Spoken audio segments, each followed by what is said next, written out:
Ma'am, you can start, ma'am. Okay. A very good afternoon to all the participants and the dignitaries. On behalf of the Department of Biotechnology, Guru Nanak College, our dynamic management to this afternoon session of Fermentation webinar series. The speaker of this session is Dr. Samuel Jacob, and I welcome you, sir. Now, I request our Vice Principal, ma'am, of Shift 1 to deliver the felicitation address. Thank you, Dr. Bharati. Good afternoon to our respected resource person, Dr. B. Samuel Jacob from School of Bioengineering, SRM Institute of Science and Technology. Honorable General Secretary and Correspondent of our Guru Nanak College, Mr. Manjit Singh Nair. Most respected Principal, Dr. M.G. Raghunathan. Vice Principal, Shift 2, Dr. Gunita Arun Chando. Dean of Sciences, Dr. Noor Jahan. Head of the Department of Biotechnology, Dr. Bharati Ravi Krishnan. Dr. Mahendra Kumar, Dr. Mahalakshmi, Mr. A. Amalal Deans of all schools, heads of all departments, and our special invitees, the participants from all colleges across our nation.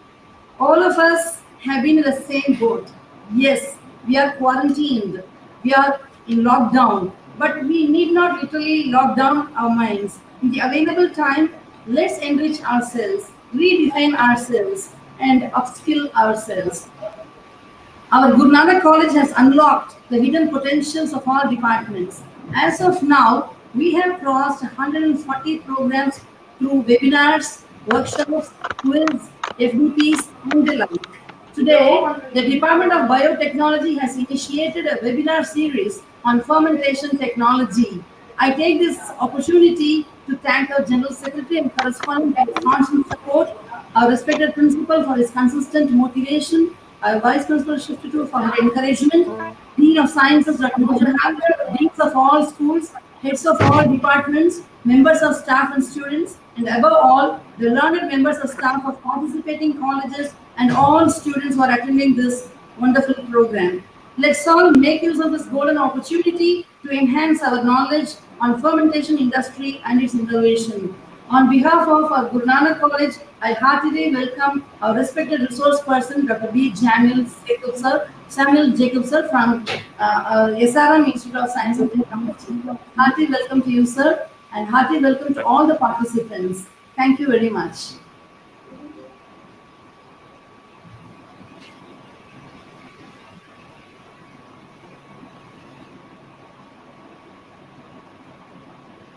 Over to Dr. Mahendra Kumar. Thank you, ma'am. Thank you, ma'am. It is my immense pleasure to introduce the speaker to you all. Dr. Samuel Jacob has completed his BTech in Agriculture Biotechnology from Center for Plant Molecular Biology and Biotechnology, Agriculture College and Research Institute, Tamil Nadu Agriculture University, Coimbatore. He has completed his MTech in Industrial Biotechnology at Shastra University, Tanjore, Tamil Nadu. And he has completed his PhD in Microbial Biotechnology in the field of Agriculture and Food Engineering Department, Indian Institute of Technology, Kharagpur, West Bengal, India. He has worked as Senior Fellow in a project at Agriculture Food Engineering Department and PK Sinha Center for Bioenergy, IIT Kharagpur, West Bengal, India, and this is sponsored by Oil and Natural Gas Corporation Energy Center, New Delhi. At present, he is working as assistant professor in the Department of Biotechnology, School of Bioengineering, SRM Institute of Science and Technology, Kattankulathur, Kanchipuram district. Dr. Jacob has 15 research papers and chapters in Scopus Industries, 4 patents, 18 international conference publications to his credits. He has been credited with 3 FEST awards at international and national conferences across India.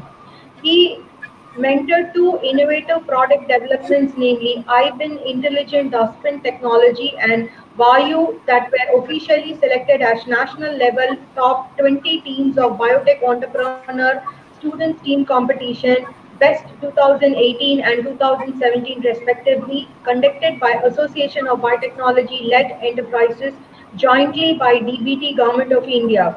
The innovative biogas Kisan Vayu held at fourth position, top five in the Project Show exhibition competition conducted by the Institution of Engineering and Technology on campus, SRM Institute of Science and Technology, Chennai. Further exhibited the model at an industry institute summit conducted by the Institution of Engineering and Technology, Chennai. He is currently working on various waste valorization technologies and futuristic concepts of solid waste management. Teaching expertise include bioprocess engineering, microbiology, environmental biotechnology, industrial microbiology, and industrial fermentation technology. Today, he is going to share his expertise on upstream process in fermentation industry and its innovation. Now, I welcome Dr. Samuel Jacob sir to share his expertise among us. Thank you, ma'am. Thanks for the nice introduction. Thank you, Vice Principal, for giving me the introductory session. And yeah, welcome you all. And I'm happy to receive you today for my webinar session. And I'm going to discuss about, and I'm going to share my thoughts and expertise upon the upstream process and innovation that was required for a fermentation industry. We'll first go into the yes. Without fermentation, almost half of our products that are considered to be important in our life will be not there if there is no fermentation. Say, for example, it starts from food that we daily take. Starts from the curd to pickles and everything that we take out of the fermentation only. And the other extreme, if you see the health products, mostly the antibiotics that are now the life-saving phenomena in our whole world is from the fermentation process. And you know, as these milk products, breweries are all part of the fermentation. So you can assume that without fermentation, nothing is being much possible to meet our day-to-day needs. Yes. So that's why there is a huge demand in this field and a continuous upgradation and innovation being required for fermentation industry. So today I'm going to see how a fermentation process looks like and how what is the upstream processing in the fermentation industry, how it is more important towards the commercial viability of an industry, what are the innovations required by the industry. Okay, before when going into it, I'll just give a little glimpse and interesting facts about industrial fermentation process and its origin, so that you can realize where where from we started and now where we are with the developed technology. Yes, the origin of industrial fermentation started in the 17th century. The scientific industrial fermentation. Okay, this started by George N. Stark. Okay. So he is the first person who coined the term that fermentation, where the some chemical synthesis is going on, recombination is going on to convert a product, substrate to a product. Say, for example, sugar converted to an ethanol is a chemical recombination or chemical fermentation technology as the coined word. But it's not about 17th century, even before. It's about 2160 before Christ. The Egyptians and Greece people were well aware of this fermentation technology, but not about the scientific background behind it. Say, for example, you can still find from the picture, you can still find in Egyptian pyramids and all, there are some sculptures that depicts the wine prominence among the kings and queens. Okay, but that time, what they were thinking is that the transformation of wine, a grape juice into a wine, is something by a uh, godly creation or something a godly activity. Because as you know, Greek people have a lot of gods: God for water, God for fire, God for land, okay, God for air. Also they have. So similarly, they thought that this transformation is being done by some godly activity, and hence it's a beverage consumed among the elite people in the Greece and the Italian Roman region. Okay, yes, it's not about the 17th century. It's been done even before, and they have been prominent in doing the bread making also. Okay, these are some of the historical phenomena that we can realize where from this fermentation technology has started. And yes, it has been started to are geared up to have a very much high potential towards the human beneficiary once then Louis Pasteur started to delineate or identify this chemical transformation or recombination first that has been done by Ernest, that it's done by the microorganism. So he is the first person to identify the microbiological background behind this fermentation. So Louis Pasteur, as many of you know, like Louis Pasteur is a French scientist. So he is the first person, and he is the first person to coin the technology called pasteurization.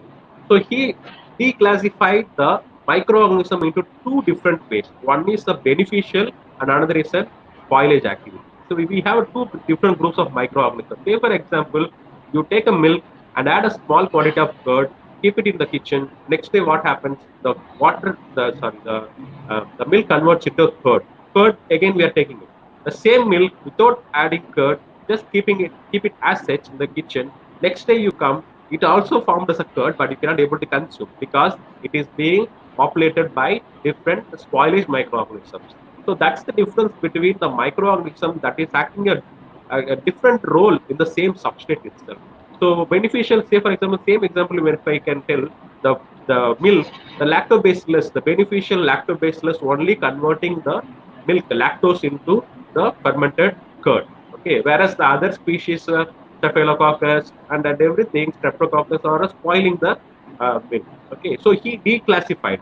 So how to get rid of it? Even the raw milk, once extracted from the cattle, has to be pasteurized because it is not very highly sterile once it's from the cattle. So it has to be removed of other pathogenic microorganism or spoilage causing microorganism to convert into a consumable product. This first has been not in the milk. He was first to implement this in a wine because Europeans, wine is one of the part and parcel of their daily diet. Like how we are taking milk in our daily diet, for them, wine. So the wine consumption is more uh, important for them. So the wine, for fermentation, he postulated the pasteurization technology to avoid the spoilage causing microorganisms. Okay. Yes, you can see that how the history has been evolved of initial fermentation. You can see a lot of wooden barrels. Yes, that's how the reactors or those initial days that are not made of the steels or stainless steels that are present today. It is all made up of wooden only. Even now, traditional European winemaking companies, in the like how we have a cottage industry, they have a cottage industry that still make the wine in the wooden drums. Okay, so this is how the development has started. Early days of industrial fermentation has started. They slowly from winemaking to they stepped on to a beer making. The diversification of products. The from the same substrate, wine, beer, whiskey, brand, like different breweries. Why I'm telling these example of breweries is that this brewing is making a huge market among the fermentation industries in globally. Yes, fermentation still get geared up when the yeast cell has been identified. High efficient yeast has been identified, and Emil Christian Hansen, he is the first German scientist, and he is in Denmark, and he identified this Carlsberg yeast number one, patented it, and it's still now the world prominent beer producer in the world, Carlsberg beer. Okay, so why I'm telling is that that single strain that he identified, the pure culture is that he identified and made it as a more more robust, so that it can withstand high ethanol concentration because ethanol concentration can kill a microorganism. See now what we are doing, we are using sanitizers for sanitizing our hand. Sanitizing means for removal of microbes from our hand. So what the sanitizer contains? It contains ethanol. So ethanol is actually can able to kill the microbes also. So you should find the appropriate candidate to withstand such ethanol concentration. This Hansen has identified this Carlsberg yeast number one, which is patented one, and it's been prominent among the fermentation industry, especially in the beer manufacturing.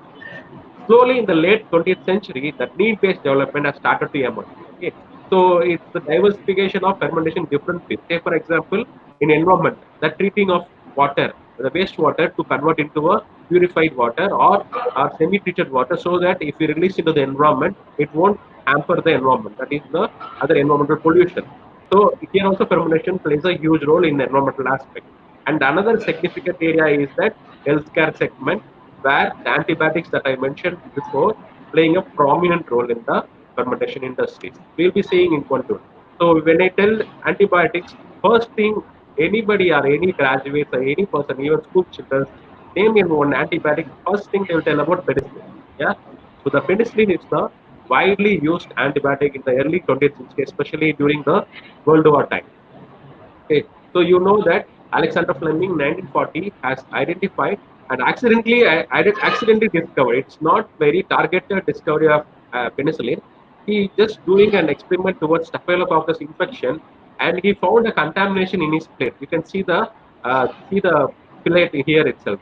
So the white, the streaked one are the Staphylococcus states, and you can see the cottony patch that is nothing but the Penicillium rotator. Okay, so the Penicillium, when it is growing, it has hampered the growth of the staphylococcus, which means that it is a bacteria and it is a fungi. The mold is a fungi. So something is produced by the fungi that hampers the growth of the bacteria. So it become an antibiotic. Okay. So slowly he started to reverse the research towards the cottony patch that is on the penicillium, and he ended up in identifying the penicillin that played a huge part in the World War because the war zones required a lot of antibiotics for the curing of the wounds caused in the warfare. Okay, so it has a huge room like for in a fermentation industry, and slowly the citric acid production and other organic solvent production has taken its slow initiation in the early 20th century. Okay. And now recent advancement has emerged that has pushed the limit of fermentation application in the healthcare sector, especially in the monoclonal antibodies for the therapeutic, diagnostic, and other analytical purpose. Say, for example, now the present situation, what we are today is the pandemic caused by the COVID virus. Okay, so now people are how they are doing. They are doing PCR reactions, right? PCR reaction, and there were available in the Chinese sector also. Now Indian failure. So the kits are made up of the antibodies. Okay, antibodies against the particular the viral infection. So to produce such a huge amount of antibodies, you need a fermentation process to be carried over for mass production. And now recently, genetic engineering aspect has been employed for novel fermentation process. Even the insulin that we take today is not a insulin from the human. The insulin is a recombinant insulin that is called humulin, that is obtained by genetic engineering approach, and we are using in our daily today life. You know, the prominent leader in the humulin production is Biocon, that is from India. But you all know the Dr. Kiran Mazumdar is the first women entrepreneur in India to have a whole pharmaceutical industry that is mainly based upon the genetic engineering of the yeast. Okay, so these are some of the periodical timelines that how the developments of industrial fermentation started. Yes, now we have ended up into this much diversified field and different products, starting from food to the industrial chemicals, fuels, microbial enzymes that has a different applications are all being the products of fermentation. Now the burden on us means burden on the biotechnologies. How we are able to withstand this much demand, like to have this much diversified product or this much diversified application, how we are going to act towards it. So that's why you need a routine, or you need a constant or frequent upgradation in this technology. Especially nowadays, you know the environment. Environment given us more emphasis because we are in the climate change, environmental pollution is happening. How to deal with environmental pollution, all dependent upon the what type of technology we are going to implement for such activities. Okay, we'll be seeing like among this how we are going to implement in the upstream. Okay. So fermentation means always we look into it. What the microbe does the fermentation? No, it's not so. Microbe is one of the candidates that we are using in the fermentation process. Even any animal cells and plant cells are also being used in the fermentation industries. Say for example, you have you heard of plant tissue culture, right? So in the plant tissue culture, still we can delineate into the plant cell cultures where we can able to produce the plant metabolites from the callus culture of the plants. And animal cells are also being used for the production of metabolites from the animal cells. But there were some advantages that microbes that afford us so that we can able to employ the microbes in a large scale. And some of the advantages of plants and animals can also being utilized in the microbes through genetic engineering approach. Say, for example, some metabolite is produced by the plant cell in the fermentation process. Instead of, but you find some difficulty in using plant cells. So what we can do is that we can take only the gene of the plant cell and clone into a microbe and employ in the fermentation process. That's how the insulin that is being produced. Same thing, animal cells, that insulin from the animal being gene coding for the insulin is being taken up and flown into a yeast microbe and being produced in the basket. Yes. So I'll let me tell you why the microbial fermentation play a prominent role and why it is more economically feasible in a production of lot of commercial products.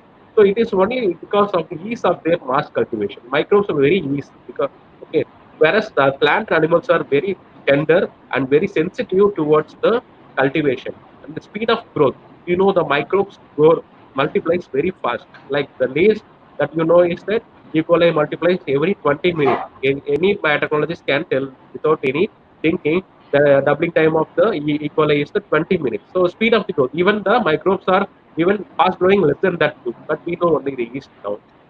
So use of cheap substrate, okay, especially the plants and animal cells requires hormones and other costly enzymes and other components in the media that increases the cost of the product. Okay, whereas the microbes can able to survive can able to metabolize this in a cheap substrate, sometimes from the waste material also, so that the cost of the product, when the cost of production is higher, the product cost is also getting higher. Okay, that is the economics behind it. When the production cost is more, the cost of sale is also more. So in order to reduce the cost of sale, they have to reduce the cost of production.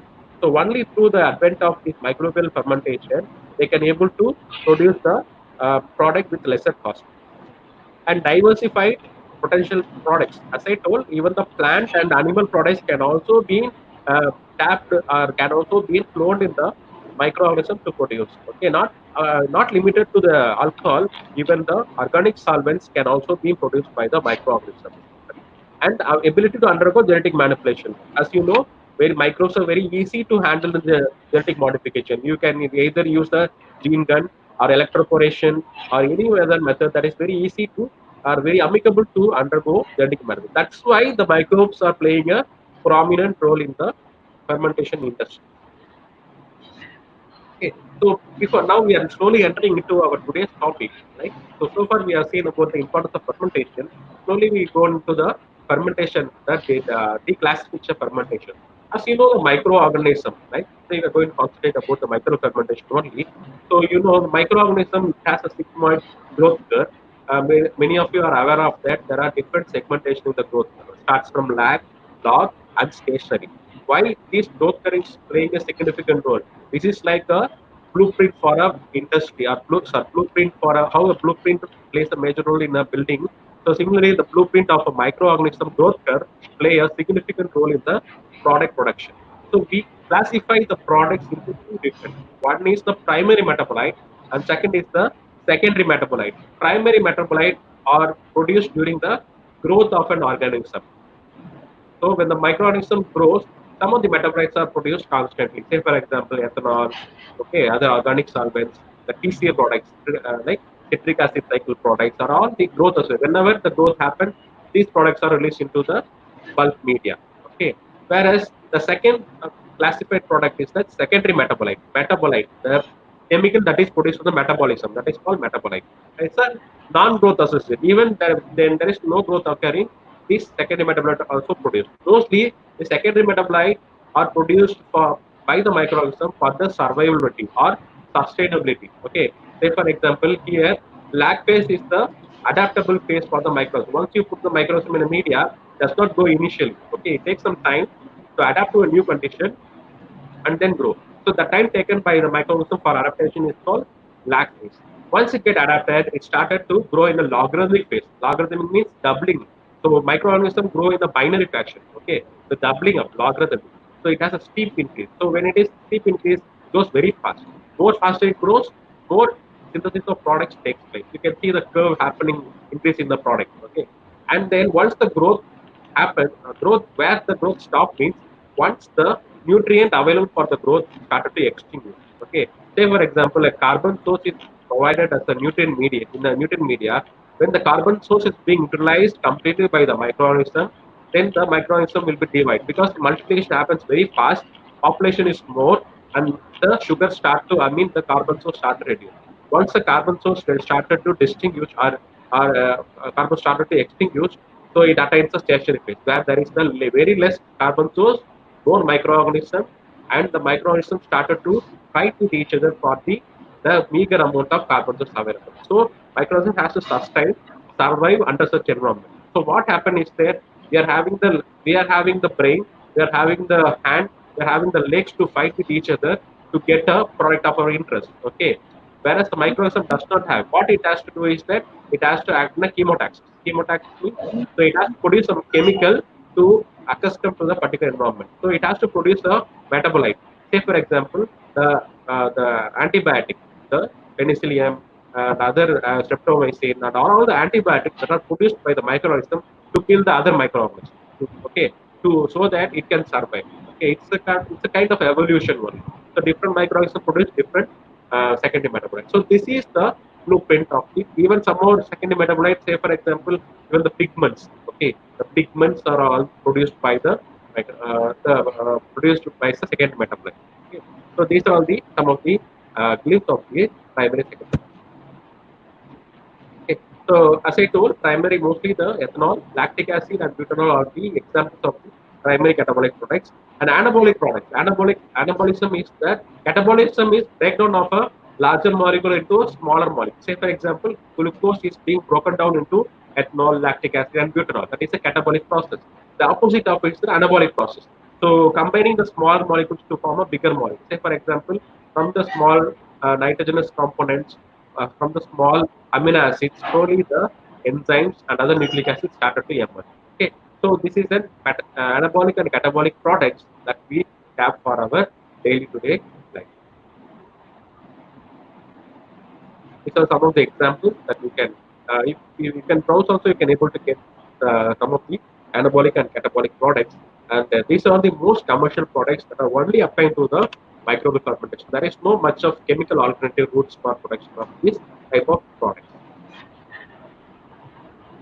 Let us come to the secondary metabolites. As I told, secondary metabolites are not only produced by the microorganism, secondary metabolites are produced by the even the plants also. Say for example, the color of the flower. Okay, the flower color does not play any role for the plant's growth. Okay, that is only to attract the insects to have a pollination. Okay, so even in the color of when the color of the flower is not there, then also pollination happens sometimes. Say for example, you can see the white flowers also. They are not colored, but still pollination happens. How it can able to produce a fragrance? Okay, the fragrance is nothing but a volatilizable secondary metabolite. So these pigments, fragrance, fragrance producing components, flavors are all the components of secondary metabolites only. Now you can analyze the whatever the food industries that we use. Say for example, when we take the 7-Up or Sprite, we get a lemon flavor. That is not really from the lemon. That might not be directly from the lemon juice. That are now also being synthetically produced by the microorganism citric acid and being used in the beverage industries. That's why I'm telling that these secondary metabolites play a significant role in the fermentation industry, especially in the food beverages. Okay, so even the clones of the plants can also be genetically recombinant with the microorganism to produce the commercial product. Now let us come to the microorganism secondary metabolite. So whether all microorganisms produce secondary metabolite? No, not all microorganisms. Some microorganisms produce secondary metabolite, especially bacteria. The secondary metabolite is governed by the not by the chromosomal DNA. It is by the extra chromosomal DNA called plasmid. Okay, when there is no plasmid, there won't be any survivability or sustenance for the microorganisms. So this plasmid is helpful for in two ways. It helps us to produce the antibody by the microorganism, and these plasmids are also being used for the genetic recombination that you know already better. Okay, I'm not going into the topic, and it is making us more useful for both production process and also the genetic modification purpose also. Okay, so that's how that we are tapping the secondary metabolite production in the microorganism. These are some of the secondary metabolites that are having the mostly the pharmaceutical application. Okay, so because antibiotics, I told penicillin, streptomycin, actinomycin, bleomycin are all the antibiotics that are produced in the fermentation industries and applied for the clinical use. And as I told, you can see in the last portion, you can see the food flavor production from the even from the microbial second metabolites too that are being commercially exploited. Yes. So when you can remember the last two, three slides before I told, the production cost play a significant role in the sales cost of the product. So fermentation industry has classified the whole product into two different types. Whole industrial fermentation industry products are being narrowly being classified into two. One is high volume, low value products. The production quantity is higher in the fermentation industry, and the product cost also very low. Say for example, ethanol. Okay, so because ethanol, they don't want, so it won't be sold as a higher cost. You can see, right? Now day to day life also you can see. Okay, whereas the low volume and high value products, some products are being produced in the low volume. Say for example, hormones, antibiotics are not produced in a large quantity. Okay, so that are produced in a small quantity, but its cost is higher. When you go and get a insulin shots at a more higher cost as compared to ethanol. That's because of the intensification or the production that happens in the fermentation industry. Okay, so generally the secondary metabolites are being produced in a very small quantity. Another is classical example I can tell you that many of you can correlate. Secondary metabolite is that the venom of the snakes. Okay, the snake venom. Okay, snake venom. Even what is snake venom? When the snake realizes that it is under an uncomfortable condition, what happens? It bites the person who disturbs and injects it a small quantity of venom. What happens at venom? Even though it is small quantity, it can cause a huge reaction inside. Okay. So similarly, the antibiotics are also similarly in a small quantity have a huge reaction. Especially these are being produced in the small quantities, even in the nature also. Okay, so that's why they're classified into two different ways. So when you want to start an industry, if many nowadays many entrepreneurs are blooming up, even in the fermentation industry also. So you need to target what type of products you want to going to produce. Okay, so again, what type of product means depending upon the market value, depending upon the market demand. From this, you can choose it as a whether it is high volume, low value product, and low volume or high volume.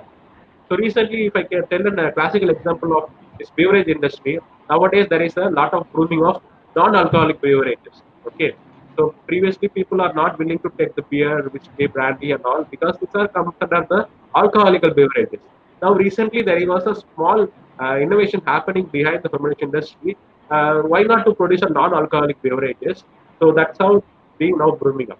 Okay, so that I will be discussing in later sections. So what are the innovations that are being expected out of it?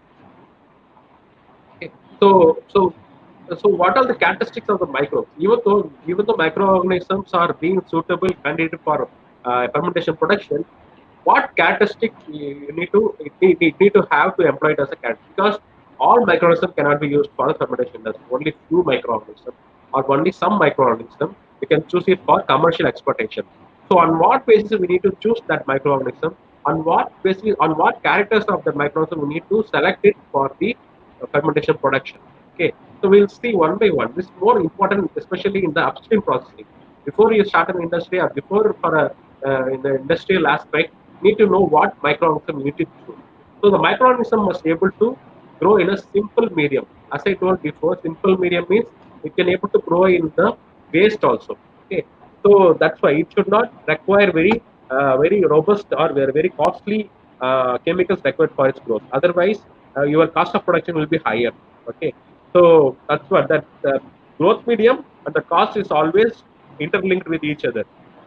Okay, so and third thing is that the microorganism has to grow vigorously and rapidly. Because why we are going to microbes? Because it can able to multiply much faster as compared to plant and animal cells.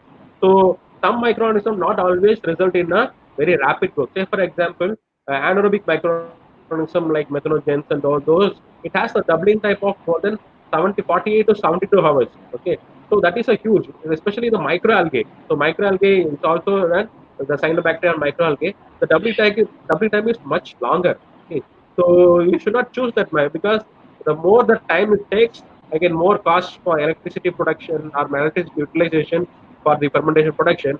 Again, this cost also being reflected in the cost of production. Okay, so the microorganism has to grow very fast and vigorously in the medium, and it has to produce the desired materials in a required quantity. So it should not like, even though ethanol is being produced by different microorganisms, it should be produced in a adequate quantity that can be commercially utilizable. Okay, it should all some microorganism produces ethanol also, but it is not in a much quantity, so we cannot use it for a commercial purpose. We can use it for a laboratory and other purposes, but we cannot exploit for a commercial purpose. So these are some of the important aspects for considering the microorganism to be used in as a industrial strain. Okay. And another important thing is that microorganisms should not produce toxic or undesirable materials along its production of commercial products. Say, for example, when the microorganism producing ethanol, it should not produce another product that are poisonous or toxic in nature. So we should ensure that the microorganism is not producing any toxic components or undesirable material. Otherwise, we need to have a robust, or we need to have a very uh, high purification technique that will also incur more cost. Okay, to purify the product from the toxic and undesirable material. And microorganisms should have a reasonable genetic and physiological stability. Yes, the microorganism, as I told, it undergo very rapid cell division. The more the cell division, the more the probability of mutation. Mutation, you know what is mutation, right? So when there is more division happen, there is the crossover happens in the genes. So what happens? High producer microorganism might lose its property of high producer into a low producer or medium producer. So what happens with increase in time? Maybe initially the strain might be suitable for production of large quantity of product, but later what happens due to mutation and genetic instability and physiological instability? What happens? The product quantity started to reduce, sometimes quality also. So we should realize, or we should consider this very much essential for our fermentation industry. As I told before, Hans Hansberg is number one. Okay, Carlsberg Hansen invented Carlsberg is number one. That has been done in 19th century. Still, that is the world prominent producer. Why? Because their strain is more genetic and physiological stable for more than 100 years. Okay, more than a century, they can able to uh, maintain the stability. That's why they can be a world prominent leader in the beer production. Okay, and at the end of the production, it should be very easy to harvest. Easy to harvest means the cost of harvesting, or when it is reduced, obviously the product cost also will be reduced. Okay, and microorganisms should able to grow in a appropriate conditions. Say, for example, some microorganisms require a lot of oxygen, lot of right, lot of mixing is required. Okay, so that also again require a lot of input, the cost input into the process. Okay, so that we need to consider. And the microorganism should be resistant to predators like Delovibrio and bacteriophages. Bacteriophages, as you know, it's a virus that finds its host in the bacteria. Okay, so in the virus, when the bacteriophages grow inside the virus, it lyses the cell like lysogenic and lytic cycle that you would have studied, and the microorganism will lose its property, or it will perish. Okay, so we should make use of the resistant microorganism for the production. So this strain selection is the first step in the upstream processing, or important step in the upstream processing. Once you did this very efficiently or correctly, appropriately, you're almost 30 to 40% of the job is done. Okay. Now we'll slowly entering into the production process. So we classify the metabolic fermentation into upstream and downstream. Okay, so the fermentation process is being classified into two steps. Okay. Upstream, it has a three different classification, like producer selection of producer organism, selection of suitable fermentation medium, and third is the fermentation. So as I told, almost 30 to 40% job will be done when you finalize the strain. Okay, you can see among the three, first is the producer organism. Okay, and second is that once producer organism is fixed, and fermentation media is obviously very easy to design. And maybe you will be having the next two, three, session afterwards. You will have the fermentation media optimization also. You'll be studying. Okay, so there you can get to realize how they're optimizing the media for a given strain. And finally, the fermentation, and we'll be discussing today what are different fermentation methodologies that are being adapted. And downstream processing is also part of your webinar, that you will be seeing how the product is being obtained from after the upstream processing, harvested, purified, and then marketed. So this is what I told. Fermentation industry is mainly driven. Otherwise, fermentation industry mainly driven means we are not maintaining these steps that I'm going to postulate now. Otherwise, fermentation industry won't be surviving for a long period of time. Okay, the cost and availability of feedstock. The feedstock should be year-round available, and the cost will be less, so that your production cost will be more. I mean, production cost will be less, and your profit will be more. Okay, and the efficiency of the microorganism. This again reflects the stability, genetically and physiological stability, and conditions required, and optimization about the microorganism, how it has to grow, what pH, what dissolved oxygen, whether mixing is required or not. And downstream processing almost it also plays huge role in finding the or finalizing the product cost. Okay, downstream processing, because here very costly steps are being employed. Okay, depends upon the product also. So downstream processing also is an important aspect of the fermentation industry. So we'll be only considering the upstream process today. Later in the later webinars, we will be seeing about the downstream processing. So as I told, three different segments are being components of upstream process: produce the microorganism, fermentation media, and fermentation. So produce the microorganism, what you need to consider: selection of microorganism. So when you select it, you need sometime it may require the strain improvement also, either classical microbiology or genetic modification. You can do a strain improvement to make it as a more quality one, and then strain maintenance. So so that we can be able to maintain genetic and physiological stability, and then we need to prepare the reliable inoculum time to time for its continuous production process. Okay. And second is the fermentation medium. So as I told, fermentation medium, depending upon the microorganism you selected, you can able to design a media that has the suitable or cost-effective carbon and nitrogen source. Carbon and nitrogen source, say for example, all microorganisms prefer glucose, but when you give glucose as a carbon source, even though it is very easy, very convenient for the microorganism to utilize, but the cost of glucose is very higher considering the industrial perspective. So they don't give glucose as a direct carbon source. What they do, they choose some of the carbon source that are cheap in nature. Say for example, molasses. Molasses is a product or byproduct obtained from the sugarcane industries.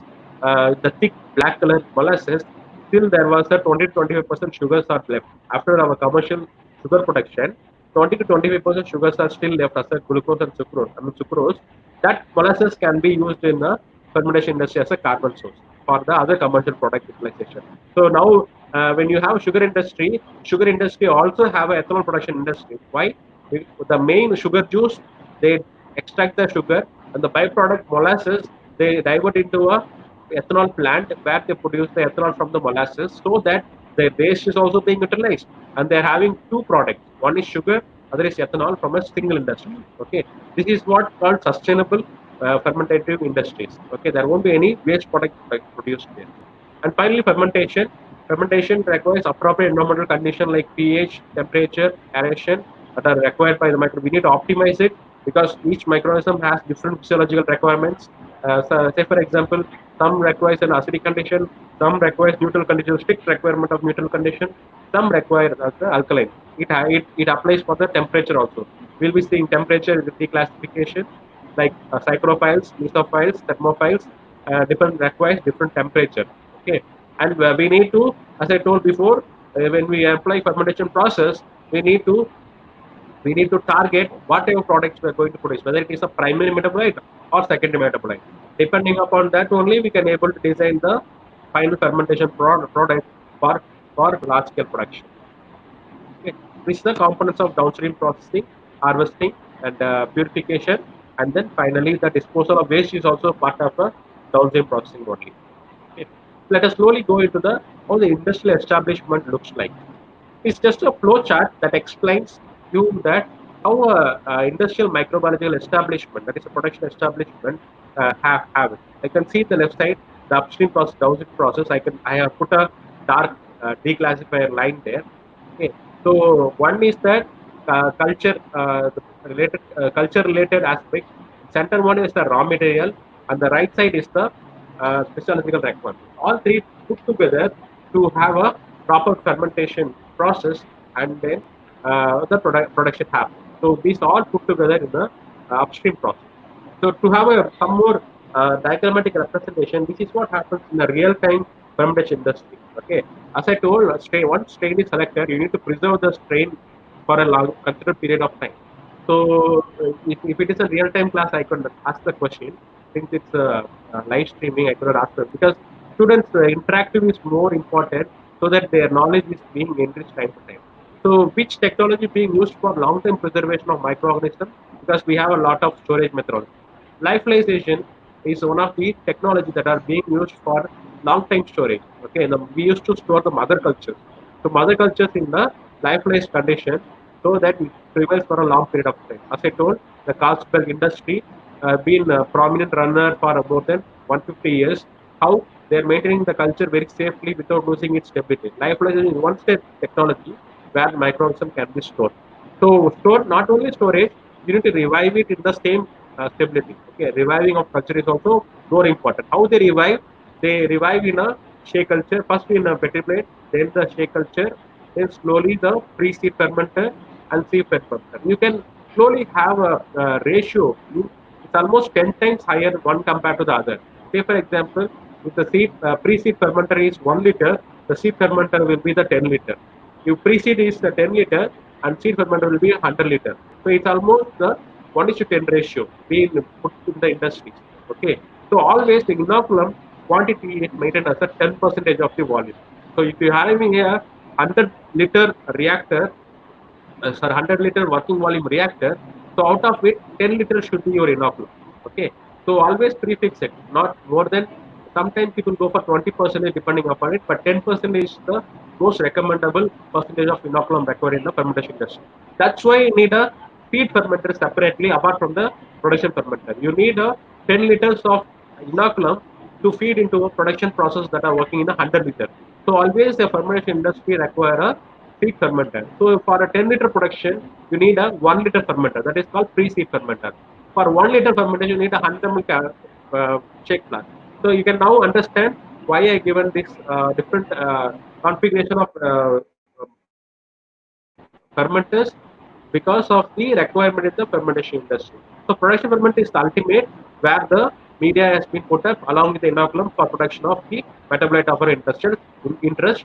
And the other, the down portion, you can see the plate and separation and extraction that we'll be seeing in the later part of the webinar. So today we are being restricted to the upstream process. Okay. And in upstream processing, fermentation, even in fermentation can be classified into two different ways. Okay, so it's the solid state fermentation and submerged fermentation. It's not always the reactor when I shown here, right? The reactors that I shown, it's not always the liquid play a prominent role in the production process. Sometimes solid substrate is also being used in the fermentation industry. That's why we classifying the solid fermentation into two different ways depending upon the substrate that we utilize. Okay, so that is solid state fermentation, submerged or liquid fermentation. Okay. So what difference it makes? Okay. So it depends upon the microorganism preference. It grows. Mostly the solid state fermentation. They go with the fungal. Okay, fungal microorganism. Okay. Why fungi? Fungi, you know the morphology of the fungi. Morphology of fungi is different as compared to the bacteria. What is the morphology different is that fungi grows by expanding its hyphae filaments. Hyphae is the small filaments like fibrous like structures that attaches to a substrate and it grows. Okay. Whereas bacteria is not like that. Bacteria does not much require the attachment to the substrate until unless it is required. So mostly people go for the solid state fermentation with respect to the fungi fermentation. Okay. And the submerged fermentation is not restricted to fungi alone, even bacteria also being used, but most predominantly or majorly the fungi fermentation are being done by the solid state fermentation. Okay. And submerged, as I told, it's a normal conventional liquid fermentation using the bacteria, and even we can use the fungi also. But it depends upon the preference of microorganism that we use. Okay. This also you need to understand. Okay. So solid state fermentation. Let me give you a small glimpse about the solid state fermentation. Why solid state fermentation? Solid state fermentation, solid state that substratum like act in two ways. One is provides the support. Sometimes the substrate itself provides the carbon source.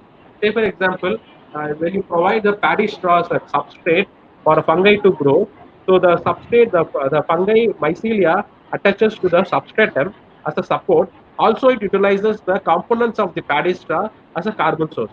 So it can act in a two-way, okay, hand in hand. You can see the same image of the banana peel. Banana peel is one of the commercial byproduct obtained from the industries, banana processing industries. So they where to throw the banana skin, you can throw not throw as such. You can utilize in the fermentation industry where the fungi requires that. So you can see the fungi hyphae going over the banana peel as a mat over it for the growth. From that we can able to produce.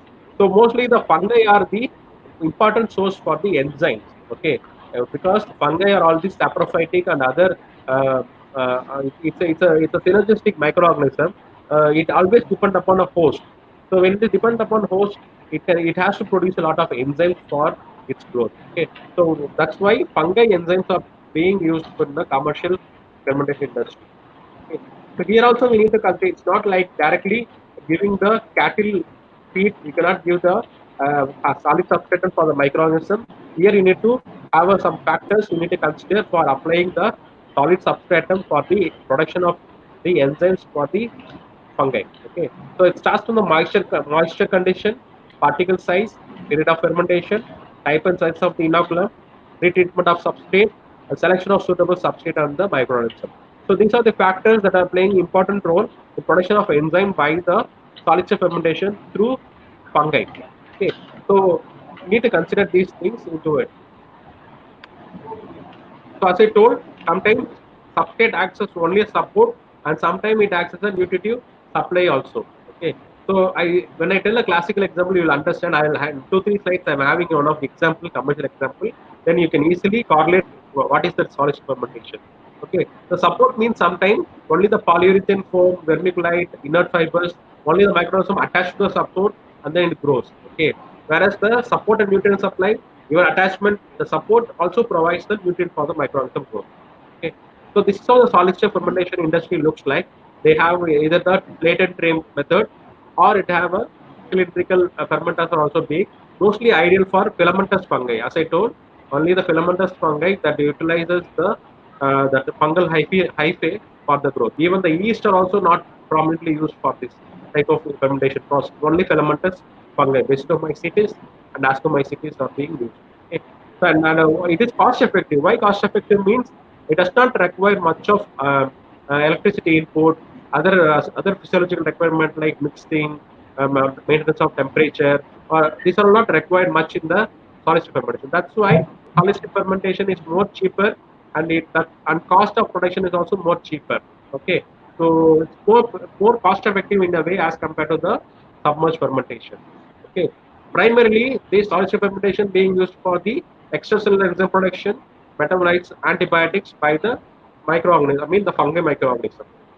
Almost one third of the industrial enzyme produced in Japan is made up of SSF.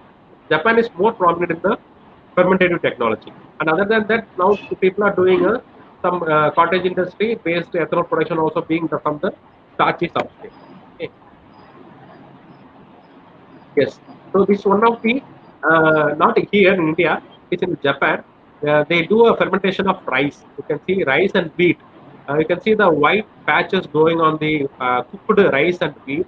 What is the white patch? Is the edible fungi. Okay. What happens? What is the taste of the rice, the raw rice? You don't realize the rice taste because it's so blunt.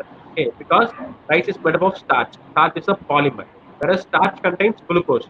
So once the starch is broken down, you start to get a sweet taste because glucose is being released. So what they're doing in Japan is that to get a sweetened rice, what they do, they cook the rice partially and they spread these microorganisms spores, that is the Aspergillus varicae, usually called as koji, where they give a Japanese name called koji culture. They spread over it. Slowly it changes, the mold covers the cooked rice and the wheat. And what happened? These aspergillus grows on the rice and metabolizes the starch, broke down the starch into the glucose. So once glucose is released, slowly this rice start to have a sweet taste. So now they are employing for soya sauce production. Okay, you know what is soya sauce that we use in soya production? So soya, so the soya sauce is now through Koji only they are producing. Okay, this is being employed in the Japanese country, not in India, in Japanese country.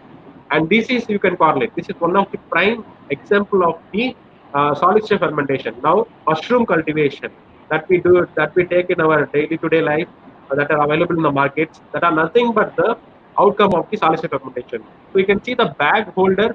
You can see what is inside. It's a paddy straw been sprinkled with the media inside, and along with the fungi spores. Okay, once the microorganism grows, they make a small holes along the or around the bag to protrude uh, the fruiting body of the fungi. The mushroom is nothing but the fruiting body. The white patches are all the hyphae filaments that are covering the solid substrate. This mushroom is nothing but the fruiting body of the fungi. Okay, they harvest it and use it for the commercial purpose. It has been established that mushroom contain a lot of protein and lot of antioxidants. Even it is being used for the cancer cure too. Okay, in India we are using button mushroom and oyster mushroom. Most of you have been tasted in either in the hotels or in your kitchen. Also, you would have seen. Almost 100% of this being obtained from the solid fermentation. Let us go into the upstream processing again, especially in the submerged fermentation. Okay, so far we have seen the solid fermentation does not have much sophistication. Okay, there is no much sophistication. It's simple as that we do in villages, just like maintaining of proper temperature and requirement of infrastructure required in the industry, like large trays, maintenance of proper moisture, temperature, and the substrate that we use. That are all the small requirements of the solid fermentation. That's why this mushroom cultivation being also used in the cottage industry. Okay, and there won't be much requirement of quality control here. Okay, so once you get a normal which seed means the mold spores, that's also sufficient. That is the sufficient for mass production. Okay. So now we are slowly getting into the submerged fermentation. So submerged fermentation, as I told, is a liquid fermentation. Okay. Mostly done in a reactor vessels. So how they are doing?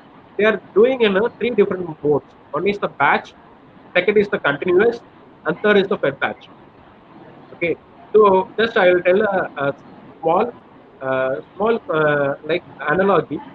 Batch is nothing but a pressure cooker. Batch reactor is nothing but a pressure cooker. What you do, say for example, you want to cook a dal. What you do, dal means the dal grains that you want to prepare in the home day to day. What you do, you just soak the dal in water. You cut the pieces of onion and the tomato, put it into it, add some water, add some salt, and then put it in the pressure cooker and on the stove. And what happens after 4 whistles, you switch it off and take out the product. So that is the batch process. So you put all the requirements into a single reactor. After a considerable period of time or after the fermentation time, your product is ready. The same as the pressure cooker. You are not doing anything intermittently. Say for example, suppose you forgot to add salt during the second whistle.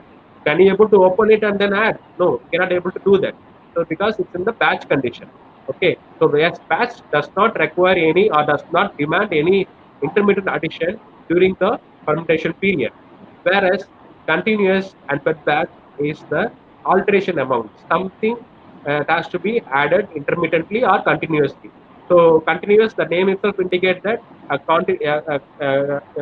substance in the reactor is being continuously added and the substance from the reactor is continuously removed. Either of that way it constitutes the continuous process. And fed batch is the intermittent addition of the components into the reactor. Okay, not removal of product, just intermittent addition of component into the reactor. I will explain what it is. Three different. Okay. So as I told, just remember this analogy. I'm not going into much technological aspect of it as it takes much longer time. Okay. So batch culture is nothing but growing all the microbial growth cycle in a single reactor. Okay. The microorganism starts in the lag phase, grows, and then attains the stationary phase once the nutrients are being utilized, and then your product is ready. Say for example, these are being used in the mostly in the ethanol production. Okay, ethanol production. Even sometimes the microorganism itself product. Say for example, yeast baker's yeast production that we use in our day-to-day life, bakery yeast. That is also a commercial product. So what they do, need to mass multiply the yeast cells, right? So when the mass multiply means we grow the yeast in a reactor. Okay, does not require anything. And second and third, B and C are the components of the continuous culture. So we are classifying into a chemostat and turbidostat. So just split the word chemostat, turbidostat. Stat, stat means what? Something stationary, and chemo means some chemical. A chemical signifies the growth component, I mean the carbon source, carbon or any rate limiting substrate. Okay, so when you add that component, the growth increases, or when you remove the component, growth decreases. That is called rate limiting chemical adding into the media. Okay, so in order to maintain, suppose a logarithmic phase. What is logarithmic phase? The microorganism grows in a logarithmic phase. What is stationary phase? When there is the depletion of nutrient, there won't be any growth happens. So you need to make sure that there won't be any depletion of nutrient happening to obtain the product of log phase. So you need to maintain the microorganism always in the log phase means you need to always feed the reactor with the carbon source, not considering its depletion. Okay, so that is called chemostat. Continuously adding the component that is carbon source without any depletion, so that the microorganism still prevails in the log phase, so that it gets lot of primary metabolites. Okay, turbidostat. Turbid signifies what? Turbid signifies the cell growth inside the media. Okay, here you have to maintain a proper population of microorganism inside the fermenter to obtain a particular product. Say for example, the stationary phase itself you can take. Stationary phase is where the micropopulation is higher, so that secondary metabolite is also produced. Okay, so you need to maintain the microorganism in a stationary phase. Okay, so depending upon the requirement, you are adjusting the flow rate or input and output from the reactor to not to maintain this static condition, chemo or the albidostat. What is fed batch? Fed batch is that adding the components of the nutrient in a limited quantity. Say, for example, when a microorganism requires 10 gram per liter of glucose, don't add 10 gram per liter of glucose as such. Just feed 1 gram per liter of glucose every 1 hour, so that the microorganism won't grow rapidly. Slowly grow. Sometimes this limitation of this. Sometimes when you add more of glucose, what happens? Feedback inhibition happens. More product is produced, the product itself come and inhibit the product. So I used to give a small analogy in the class. What means? So you are hungry. So you are so hungry. You didn't take food for morning and afternoon. Suddenly you have been provided with 50 laddus. Okay, that are sweet in taste, made of ghee. So what happens when you are hungry? When you are provided with 50 laddus, so what you do? You start take the laddus one by one. So until you lose the appetite. Okay. So after losing the appetite, also you take one or two because of its taste. And after suppose after taking 15 laddus, what happens? You cannot able to take because you feel vomiting. So once you take the 16th or 17th laddu, what happens? Whatever you taken, you get vomited, right? That is called feedback inhibition. The food itself acting as the trigger to get it outside. That's a vomit. Okay, something like this is like a small analogy that you can always remember. Okay, don't think that I'm just telling this. So this always you can remember. Feedback inhibition play a prominent role in industry, especially in the ethanol production industry. When you provide more carbon source, microorganisms go very fast in the logarithmic phase. So what happens? More faster, more product is produced. The product comes in meet with the microorganism. Your microorganism will lose its viability. Okay. So instead of producing in a large quantities, give small quantity of nutrient. That is the fed batch process. So that there won't be any inhibitions happen during the growth. Okay. These are some of the advantages and disadvantages of collection and submerged fermentation. And in due course of time, you can read in the syllabuses also. So I'll just tell the small kinetics. I'm not going because I always prefer kinetics to be taught in a board. It's very difficult for me to explain because as a biotechnologist, you should know the mathematical background behind this also. Okay, but today I'm just limiting myself towards the microbial growth with the model equations. With the equation one. Just 1 second, I have water.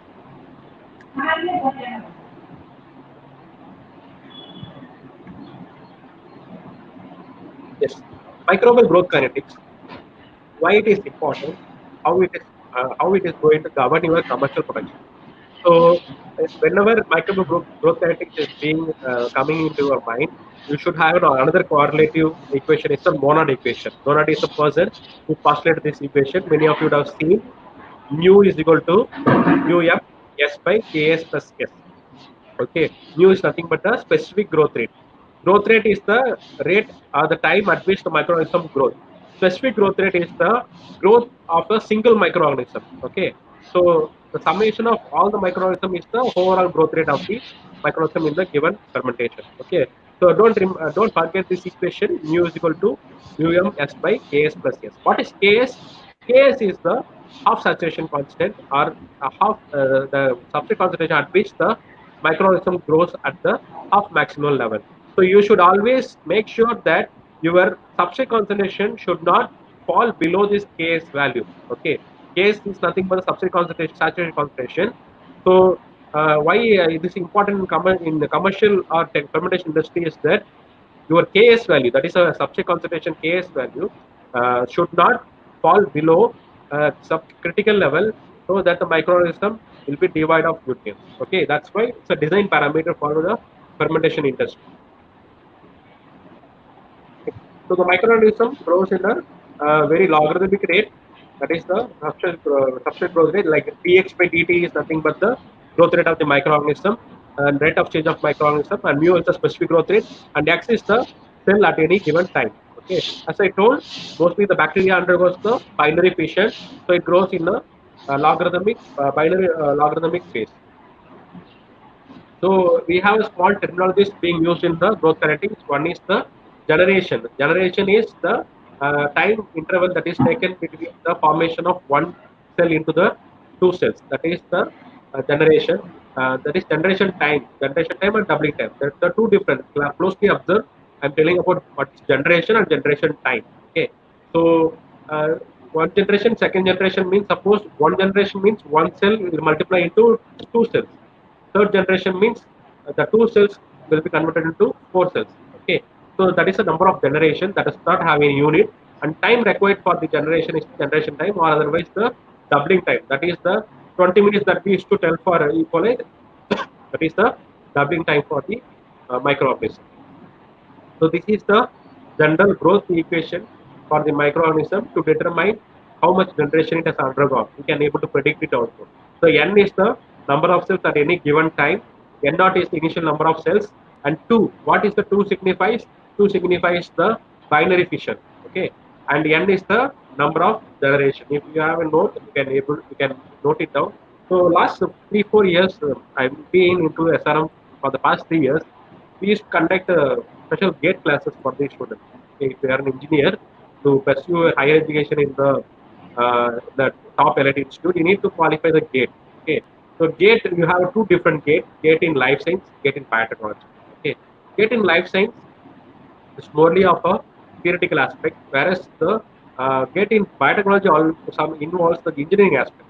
Okay, those who are listening, who are in the engineering background, even this is not, it is also being prominent in the science background also, because this is not much of rocket science. Okay, so this is just a growth kinetics. So this type of equation is helpful for tracking the national level examination. That's why I asked you to kindly note these things. Okay. So you can find it in any textbooks. I'm having the reference book also. I'll show in the end of the slide to refer whatever reference book you can refer. So this is the growth number of cells predicted at any given generation. Okay, so we have a growth phase, tertiary phase, and what happens once the tertiary phase attains? There is start to happen that there is a start of happening of cell death. How the cell is growing, the opposite of it also happens. Okay, so that is the cell lysis because of the non-availability of nutrients, or because of the antibiotic produced by the other counterpart. So cell death also happens. So what happens at time? So mu is the growth rate, means KD is the death rate. Okay, kindly correlate with each other. When mu is the growth rate, KD, that is the death constant. Okay, KD is the death rate. Okay, when that is being signified as a negative symbol. Okay, minus signifies the death is happening. Okay, so how the cells are being n is equal to nr, like 2 to the power of n growth is being signified. You can see here how the death is being calculated. N is equal to N naught B to the power of minus KD into T. Okay, this is the death kinetic equation. So here, where it plays a significant role is that during sterilization process. What is sterilization? Sterilization nothing but killing of microorganism in the nutrient media. So before you start a fermentation process, you need to sterilize the media, right? So why sterilize? Because the media contains it's a raw liquid or components that may contain unwanted foreign microorganism. When you put the pure culture, it may get contaminated and your product also get contaminated. That's why before you start a fermentation process, you should sterilize it. These this death kinetics plays a prominent role in calculating the what type of sterilization time or sterilization condition required, what time is required for sterilization to reduce the time. So here you need to kill the microorganism, I mean unwanted microorganism. Don't take it the water microorganism, it's unwanted microorganism. Okay, so this is the death phase. So this is the some of the growth associated products. So as I told, some of the products are growth associated, some of the products are non-growth associated that are mainly produced in the secondary phases, right? Secondary metabolism, as you can see.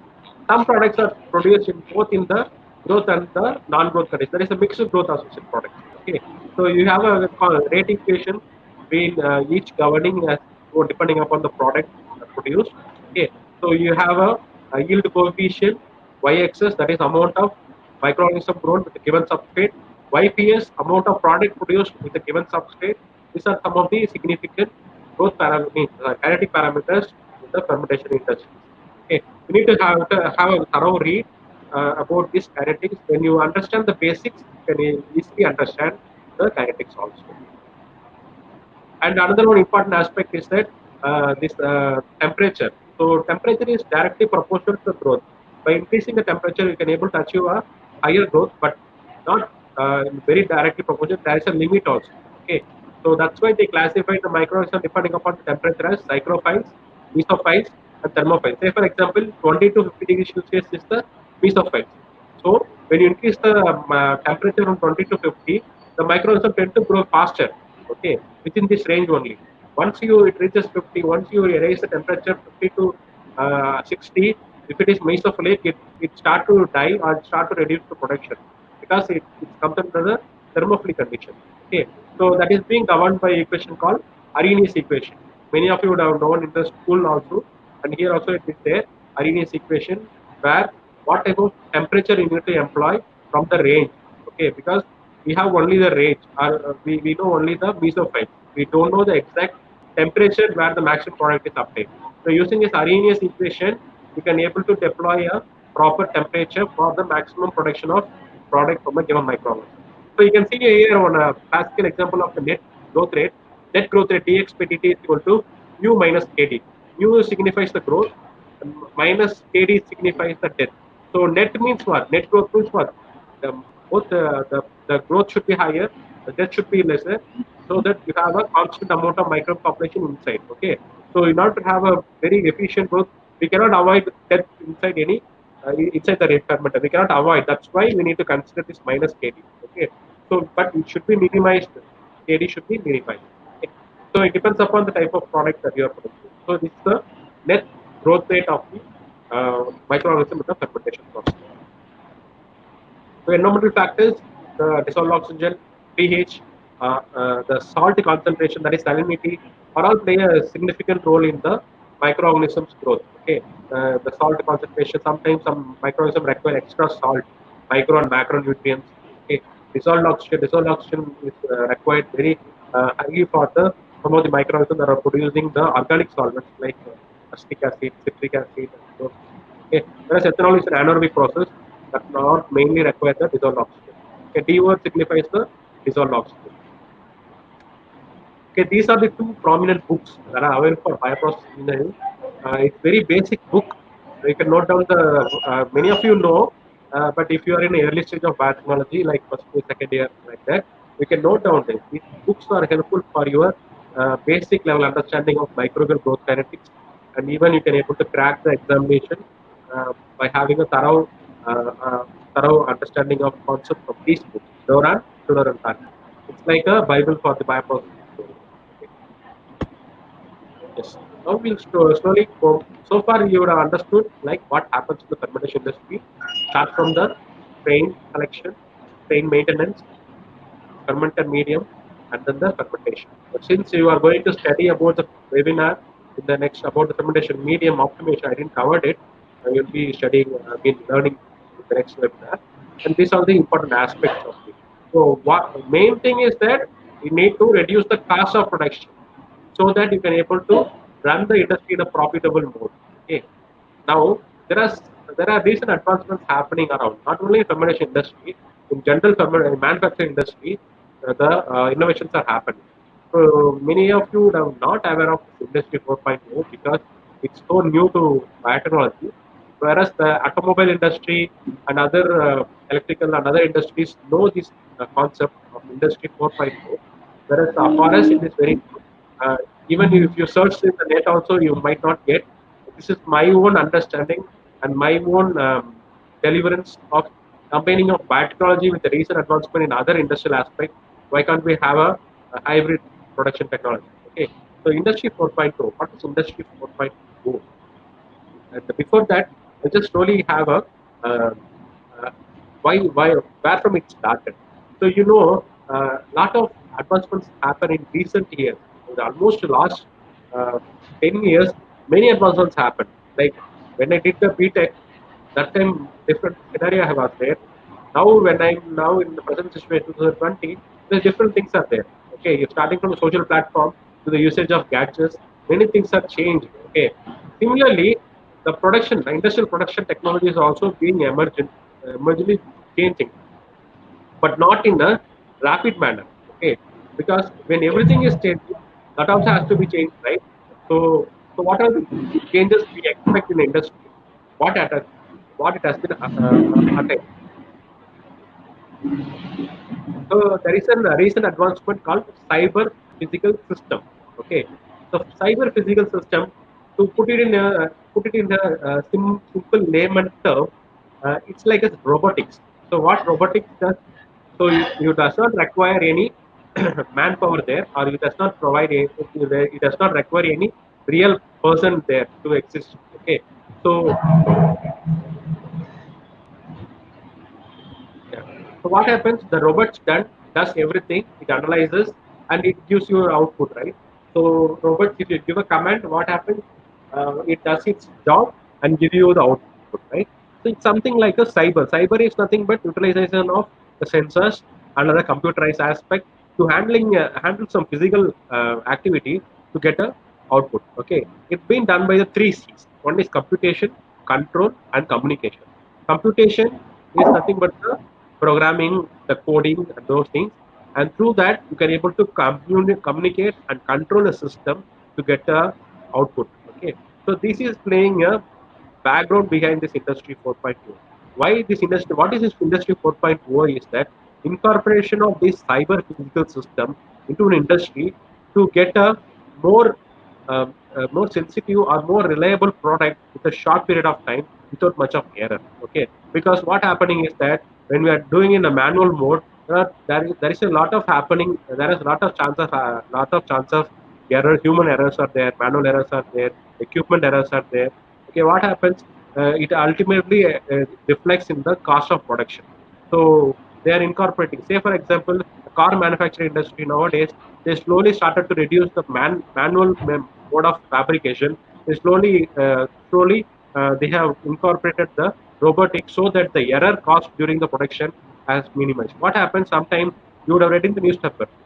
Ford has recalled the 2,50,000 cars that are having the malfunction in the steering gear during the manufacture process. So what happens? So they need to repay the amount to the consumer, or they need to give the new car instead of that. So it's actually a damage to the industry economics, right? So this happens in the biotechnological pharmaceutical aspect also.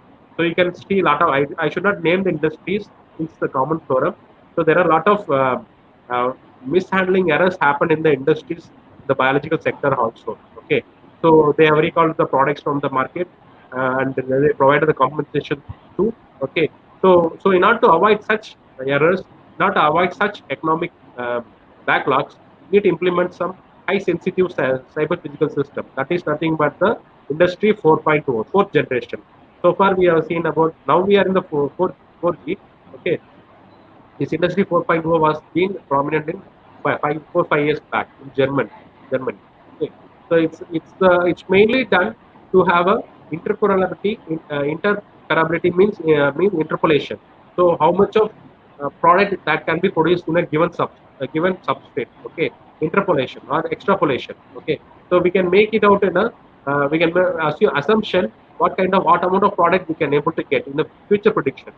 Okay, virtualization, what happens in a virtually decentralization. Decentralization is that not happening in a single space, and each component of the fermentation industry can happen in a different location, being handled by the Internet of Things. Internet of Things, IoT. These are the buzzwords nowadays. We biotechnologists does not aware of this, and we should do this, implement this recent technologies into into there. Okay, slowly agriculture started to adapt this one. Agriculture since it's a biological aspect, but the pharmaceutical industry and other biological industry has to adapt such recent buzzword, the Internet of Things, controlling the things in a through cloud computing, okay, and real-time capability, service orientation, and modularity. This is smart factories. Smart factories means what? Smartphone.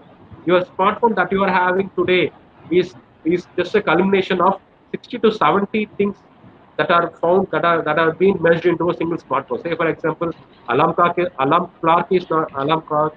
You don't require a watch. You don't require a calendar. You don't require a map. Okay, you don't say there are many things that are being converged into a single mobile device gadget, right? That is smartphone. That's similarly different aspects of recent advancement being imbibed into a factory to convert into smart factories so that your error is being minimized. Right? So, what are the building blocks of Industry 4.0? So, I'm just telling this aspect.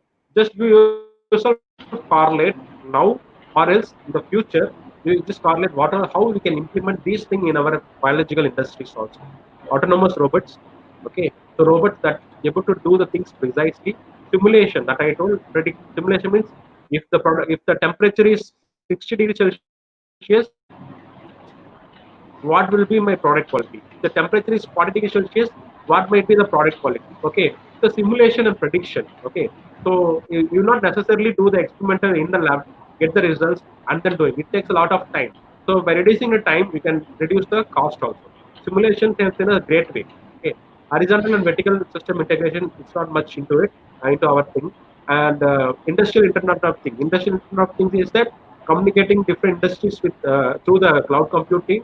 Say for example, I have a plant one in Chennai, I have a plant two in Mumbai, so I need to have a simultaneous production in the plant one and two also with the same substrate. Okay, so these two factories can able to communicate with each other through the cloud computing, that is called Internet of Things, to able to produce the same product quality in Chennai and Mumbai also. Okay, so that is that industrial Internet of Things. So different location being integrated, and so that you can able to handle the things in a smooth and very less time. Okay, cyber security is not in our thing. Uh, yes, sometimes it is different by because sometimes people can able to hack things, hack the formula. Say for example, Pepsi and Coke. Why they are more prominent? Because they have their own Pepsi formula, Coke formula.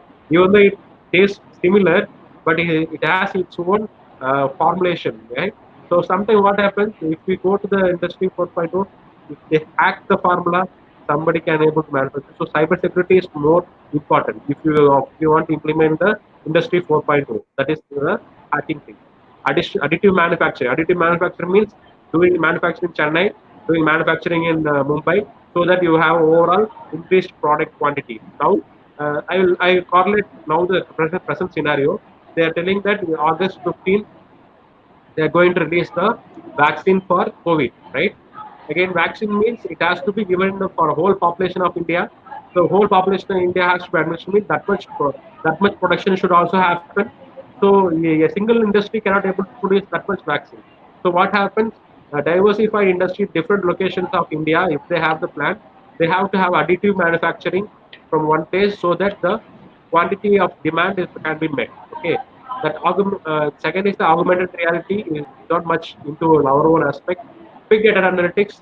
The big data analytics is mainly prominent role in a biological aspect in terms of the sequencing, like sequencing of microorganism, human genomic sequencing. Like big data means lot of data is required. Genomic data are very big in nature.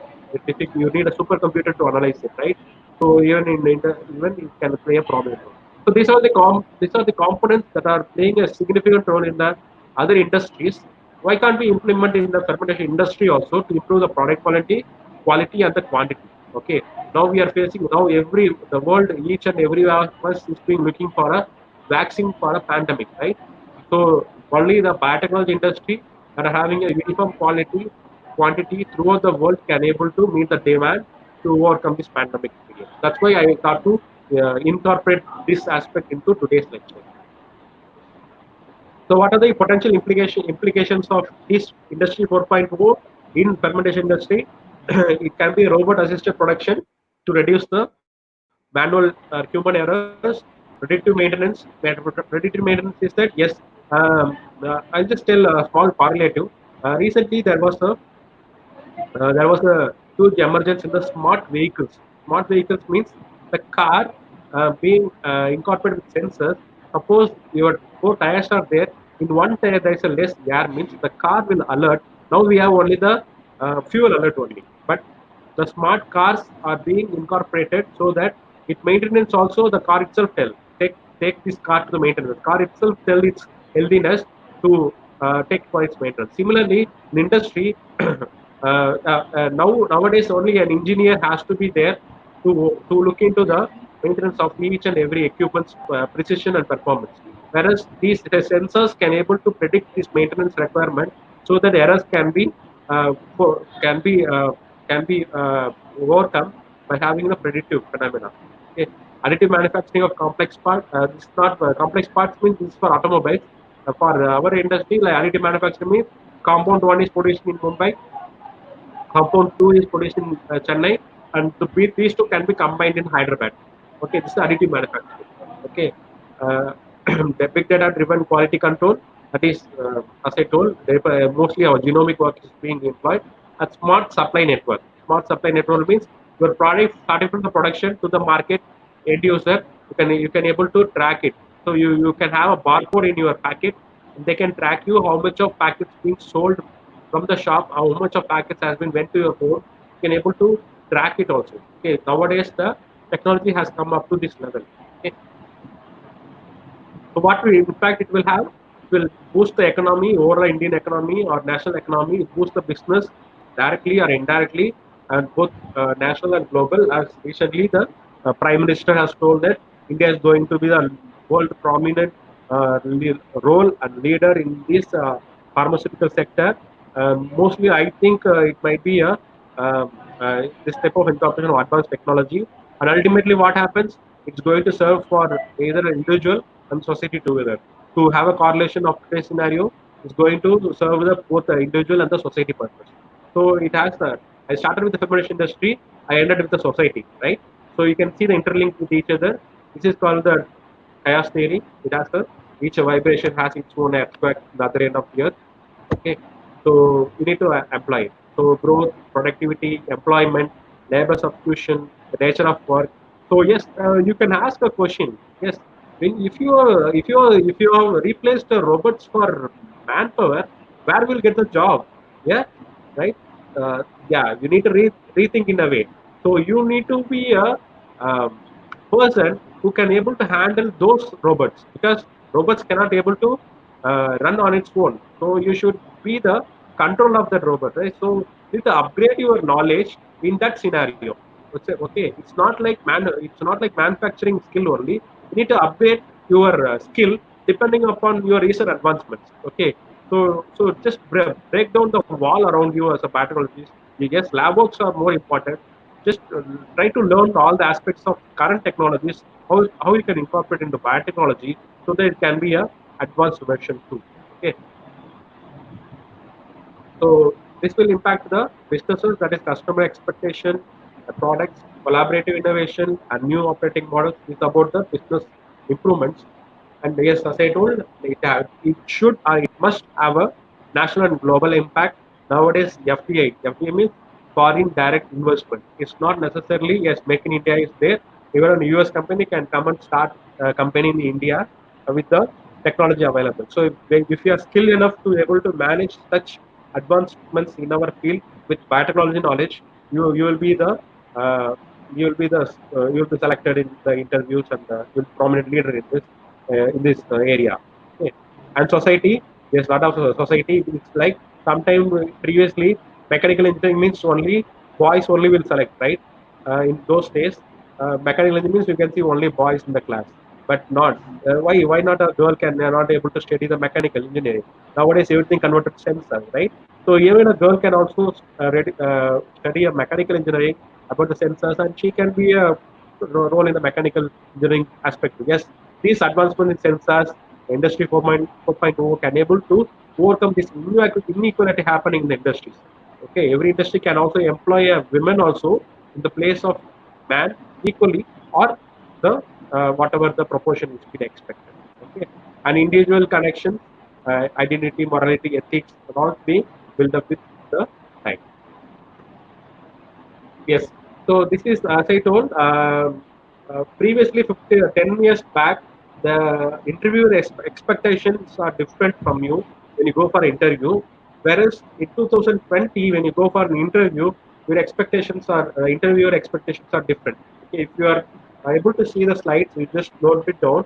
What are the expectations of nowadays? What type of skills are being expected from you? Don't always put a blame on the courses or the field that you study. Sometimes what happens? Do I have a scope? Do I get a job? What type of job? How much of salary I get? How much of package I get? They compare the other degree with our degree. They compare other job with our job. Okay, it's not like that. It's a requirement demand from each other field. Okay, so you should make sure that you able to meet these type of advanced technical skills in order to meet the current demand in the industry. Okay, so these are the skills that are being expected 2020. It's been the report of the future job report. I also World Economic Forum. I took these from a source only. Okay, so just you should make sure that relevance of your skill towards the current technology, right? Yes. With this, I complete my session.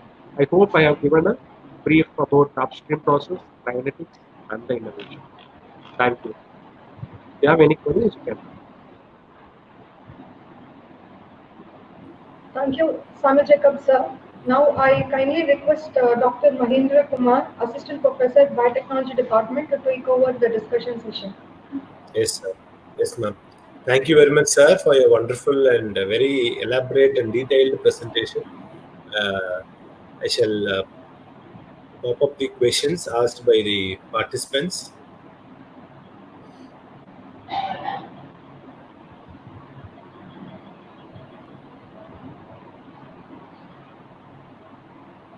Dear participants, if you have any questions related to sir's presentation, you can type in the chat box.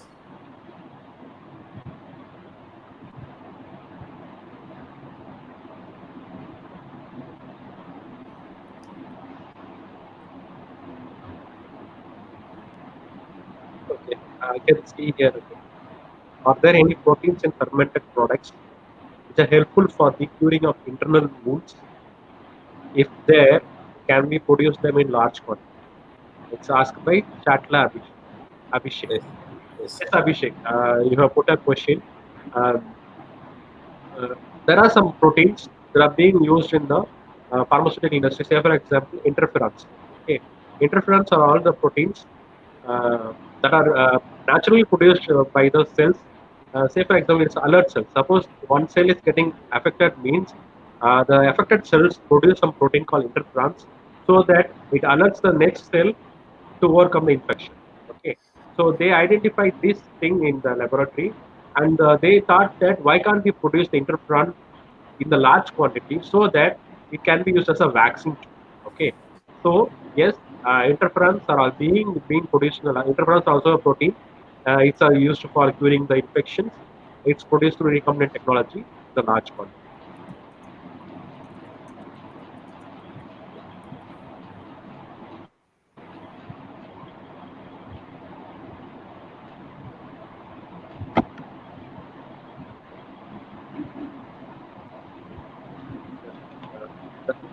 Anisha Mohan.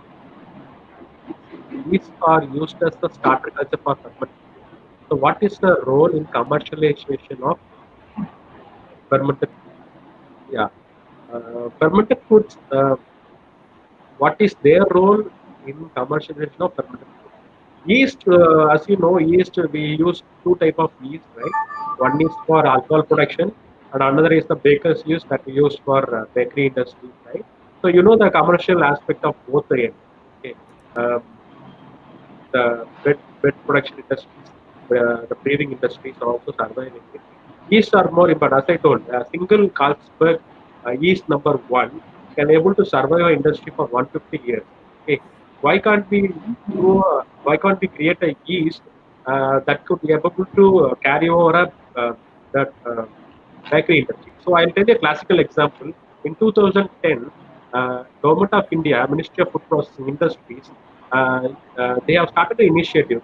Each country has their own uh, food, right? Say for example, if you take Italy, pizza is their national food, okay, or their geographical indication food. If you take Chinese, noodles, soups are there, okay, and hot dogs for USA. For India, if you take, they'll tell the different things. Somebody tell chapati, somebody tell dal, somebody tell rice, somebody tell idli, dosa, and it's been done. Yes, yeah, it's been discussed in Parliament in 2009. In Parliament was discussed, and Minister of Food was recommended that idli, idli from the idli batter as the geographical indication of Indian food. Okay, because it's been researched and it's been told as the idli is being nominated, awarded as the best breakfast in the world. In the world, you can go on certain there. Okay, but again, idli has a different taste and consistency from region to region. If I take idli in India, sorry, in Tamil Nadu, it is different. If I take idli in North India, it is different. Why? It is depending upon the proportions of the rice, lentils, and the yeast culture that we use. It's actually yeast only. Okay, so why can't we have a scientific aspect, the background behind the idli production? I was doing my MTech project in Indian Institute of Food Process Institute in Tanjavur, Food and Crop Processing Institute. There, that project was there. I was there that time. They conducted a competition with housewives only. The housewives who prepare a good idli will be given prizes. Why it is that, as you can see, in curd they add a small quantity of curd to the milk to convert into curd. Okay, whereas in idli, in batter it's not like that. After the crushing of the batter, they used to mix it with hand only. Whatever the microorganism in the hand, it get fermenting. So why can't we, as you told, if you could able to create a common culture for idli batter also, it can be a uniform idli quality throughout the country. Okay. So why I'm telling is that you told about yeast. Okay. The idli batter also being fermented by yeast. So you can do a research also. So you can have a research orientation too. Why can't you prepare a separate yeast strain and patent it if you could and do a commercialized one? Like we have baker's yeast, but we don't have any idli yeast now. Okay, so I don't know the last person's name. You can patent it too. And third question, Tarun, viruses used in fermentation technology. Then what is the role of viruses in fermentation? Viruses are not used in the fermentation technology. No, I didn't told the viruses are being used. Viruses can be used as the inducers for some, uh, as I told, interference.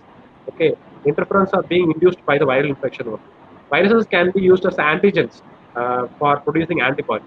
Okay, viruses not being mass produced, whereas it can be used as antigens for mass production of antibodies that can be commercialized.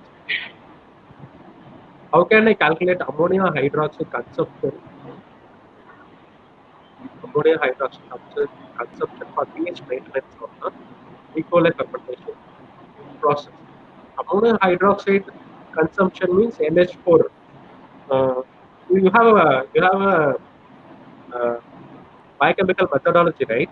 So ammonium hydroxide, ammonia you can able to estimate by assay methods. So you have an initial and final, right? From that you can able to calculate the consumption percentage. The maintenance of pH, it depends upon how much you're adding, like whether it don't affect the E. coli, how much you're going to add. So it's optimization only. Maybe the next 2 3 session, you will be having the media optimization. I don't know, ma'am may tell tentatively. So there you might be enriched with the knowledge of how you can able to calculate the ammonia hydroxide to be added for pH measurement. Yes, Prakash Patek. Is fed batch culture better than batch culture? Yes, obviously. Yes, it has been proven that fed batch culture is much better than batch culture in many ways. I cannot generalize it, but again, it depends upon the product, depends upon the microbe. As I told, microorganism behaves well in the fed batch culture because of the feedback inhibition or the substrate. The substrate inhibition kinetics also play a role. Okay, so why can't we have fed batch? Because the product is going to be same. Why can't we have fed batch system instead of batch? So batch is actually a preliminary thing. Before the advent of the mortars, fermentation technology, the batch is being done. Now people are doing fed batch. Yeah, fed batch is more dominant than batch. Tanisha Mohan, what is the effect of uh, fermentation for byproducts on growing bacteria? What is the effect of fermentation byproducts of growing bacteria? That's what I told. The fermentation byproducts, uh, it should not be an inhibitory one. Okay, so if it is inhibitory one, you should be constantly remove it from the fermentative media. That is by through continuous mode of removal. So whenever there is a Archimedes principle, right? So the volume should remain constant. When you add something, you need to remove something from the media, right? So you always keep on dilution. One thing I forgot to tell is that dilution rate that plays a significant role in the maintaining chemostat and thermostat. So you need to dilute the toxic products, byproducts, so that microorganisms won't get hampered. Can maintain the quality of fermented food. Foods, quality, maintain the quality of fermented food. I think the sentence was, yeah. Maybe I can understand how we can able to increase the shelf life of the fermented foods. Yeah, shelf life is an important aspect. Shelf life can be improved by addition of preservatives. That preservative also being produced by the fermentation industries also. Say for example, inulin. Inulin is one of the components that are produced by the fermentation process. It's a modified, I think, amino acid that is used as a preservative. Okay, so it can able to prevent the spoilage for a certain period of time. There are many preservatives also are there. Even citric acid also a preservative. So that can able to maintain the preservative. The pickle is what? It is being not undergoing spoilage. Why? Because it has a acetic acid inside, right? So the vinegar, this will be some preservative. Yeah, through fermentation can able to preserve the quality, the spoilage.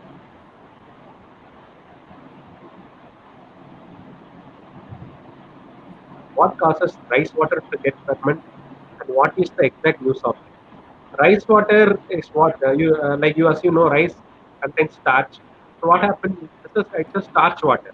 Okay, so starch is the carbon source. You have a microbes in the air also, right? You know we have the microbes in the air, so both spoilage and beneficial microbes. Mostly the spoilage microorganisms are there. Okay, so what happens if we keep the amylolytic microorganisms might have been spoiled the rice water, and they can eat. What I can tell you that in Japan, they are using. I showed the koji rice, right? They are using the wine fermentation. They use a white wine. Usually, wine is being consumed the uh, purple color, right? Because of the color of the grapes, right?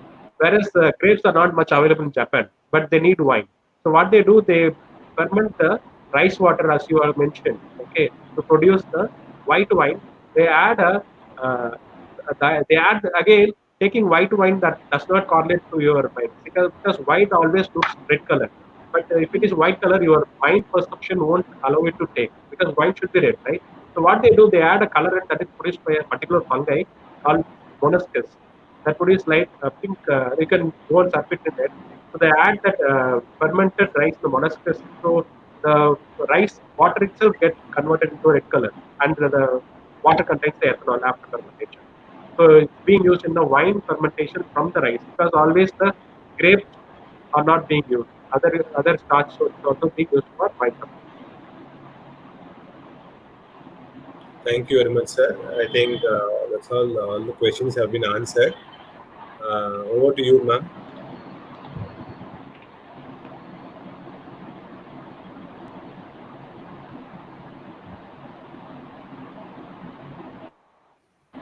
Thank you, Mahinder sir.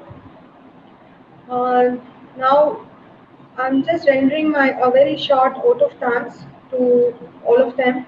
I take an immense pleasure in rendering my heartfelt thanks to all the dignitaries, Mr. Manjit Singh Nair, General Secretary and Correspondent, in his absentia to support in all our endeavours. Dr. N.J. Raghunathan, Principal of Guru Nanak College, for his continuous guidance. Both our Vice Principal, Ma'am, Deans, and all the participants for attending the sessions. My special thanks to Dr. Samuel Jacob for your interesting and informative session. I hope everyone will agree with me that speaker has very well highlighted that waste of one industry is a raw material for the another. Thus, fermentation technology truly supports for sustainable development and in mitigating the industrial waste and also supporting for the circular economy. Thank you for sharing the importance of the development of softwares for the better fermentation processes and the production. As Sir has mentioned, there are good more opportunities for the students and for the researchers in the future. So let's all get innovative. I hope the session was useful to everyone. I can see encouraging and positive comments from all of you. I once again invite you all for the forthcoming sessions in this webinar series of fermentation technology. Thank you all. Now over to Dr. Mahendra Kumar for a few more instructions. Yes, ma'am. Thank you very much, ma'am. Dear participants, please submit your feedback forms, which have been posted in the chat box. And I also welcome you to the third session, that is tomorrow at 11:30 a.m. Ma'am, is my screen visible?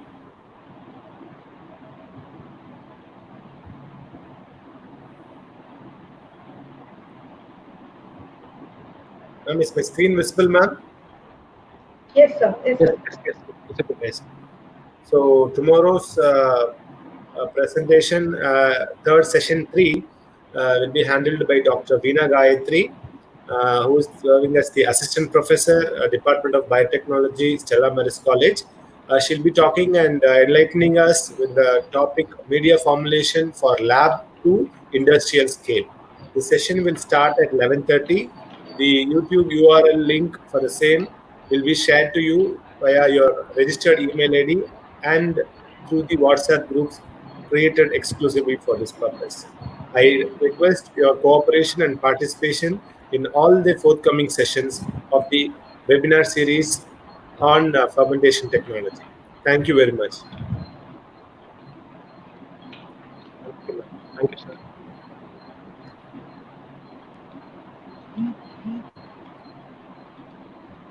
I request all the participants to look into the chat box for the feedback links. The session 1 and session 2 feedback links have been posted.